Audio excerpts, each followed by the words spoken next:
விட்டுட்டு முதல்ல செட்டில் ஆகிற வழிய பாருங்க. செட்டில் ஆகுறதுனா என்ன சார்? செட்டில் ஆகுறதுனா செட்டில் ஆகுறது இல்ல சார், உங்க பாயிண்ட் ஆஃப் வியூல செட்டில் ஆகுறதுனா என்ன மீனிங்னு கேட்டேன். ஒரு பிளாட் வாங்குறது. எத்தனை பிஹெச்கே சார்? ஒரு 2 BHK. அப்போ 3 பிஹெச்கே 4 பிஹெச்கே பங்களால இருக்கிறவனை கம்பேர் பண்ணா நான் வாங்கின 2 பிஹெச்கே கம்மி தானே? அது எப்படி சார் நான் செட்டில் ஆகினதா அர்த்தமாகும்? வேற என்ன சார்? ஒரு கார் வாங்குங்க. என்ன கார் சார்?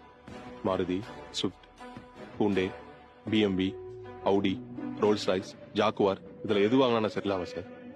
அப்புறம் என் பொண்டாட்டிக்கு நகை வாங்குறதா? எவ்வளவு சார்? 10, 100 இல்ல 500 வாங்கினா செட்டில் ஆகணா? நீங்க ஏன் வாயை அடைக்கணும்னு பேசாதீங்க, கொஞ்சம் பிராக்டிகலா யோசிச்சு பாருங்க சார்.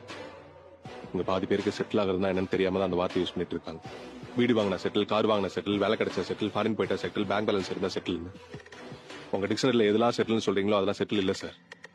1000 ரூபாய் சம்பாதிக்கிறவனுக்கு அதுக்கேத்த பிரச்சனை, லட்ச ரூபாய் சம்பாதிக்கிறவனுக்கு அதுக்கேத்த பிரச்சனை, கோடி ரூபாய் சம்பாதிக்கிறவனுக்கு அதுக்கேத்த பிரச்சனை. Point sir. இங்க பிரச்சனை இல்லாத மனுஷனே இல்ல சார். அப்போ உங்களுக்கு செட்டில் என்னன்னு தெரியுமா? சத்தியமா தெரியாது சார். ஆனா ஒரு மனுஷன் 6 அடி குழியில செட்டில் ஆகிற வரைக்கும் இங்க எதுவுமே செட்டில் இல்லைன்னு மட்டும் நல்லா தெரியும் சார்.